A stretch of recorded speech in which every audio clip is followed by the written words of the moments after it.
નવરાત્રિ દરમિયાન મા શક્તિની નવદુર્ગાની ઉપાસના કરવામાં આવે છે. તેમાં મહાકાળી, મહાલક્ષ્મી અને મહાસરસ્વતીનું ખૂબ જ મહત્વ છે.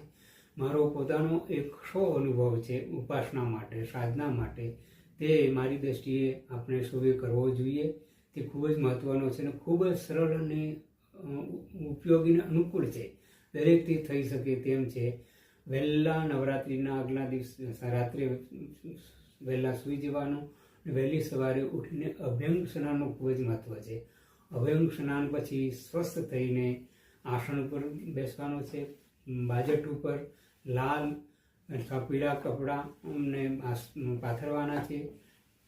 ચોખાની ઢગલી કરવાની છે. મા કાળી, મહાલક્ષ્મી અને મહાસરસ્વતી આ ત્રણ દેવીની ઉપાસના આ 9 દિવસ દરમિયાન કરવાની છે. પહેલા 3 દિવસ, પ્રથમ 3 દિવસ મહાકાળીની ઉપાસના કરવાની છે. એકમ, બીજ અને તીજ. પ્રથમ દિવસે બાજટ ઉપર ચોખાની 3 ઢગલી ઉપર યમ નિયમના પાલન પ્રમાણે પંચોપચાર રીતે પૂજન કરીને 3 દેવીની મૂર્તિ અથવા ફોટાની સ્થાપના કરવાની છે. તે સ્થાપન કર્યા પછી પૂજા કરવાની છે 3 દેવીઓની આરતી સાથે. આરતી એક હંમેશા છેલ્લે થતી હોય. આરતીનો મતલબ પૂર્ણાહુતિ હોય છે. એટલે પ્રસાદ વગેરે ધરવાનો. દેવી કવચ, સપ્તશક્તિ પાઠ, શ્રી સુતકમ અને કુંજિકા ના પાઠ કરવા રોજ કરવાના 9 દિવસ. આ સમય દરમિયાન યમ નિયમનું પાલન કરવાનું, સાદું જીવન જીવવાની કોશિશ કરવાની ને ઉપવાસ રાખવાનો. બને તો એક જ ટાઈમ જમવાનો. પહેલા દિવસે મહાકાળીની સ્થાપના, 3 મૂર્તિઓની સ્થાપના આપણે કરી છે અને શરૂઆત મહાકાળીની પૂજાથી કરશું. મહાકાળીની પૂજા દરમિયાન કાળા વસ્તુનો ઉપયોગ કરવાનો નથી બિલકુલ.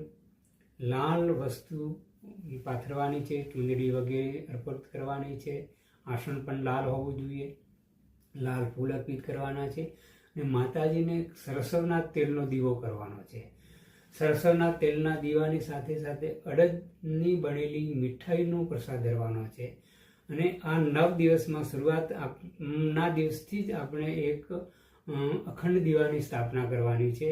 તે 9 દિવસ સુધી ચાલુ રહેવો જોઈએ.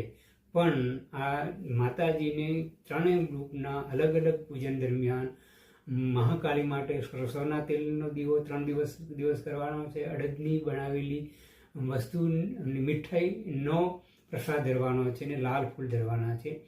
અને મહાકાળી માતાનો મંત્ર કરવાનો છે. ઓમ ક્રીમ કાલિકાય નમઃ.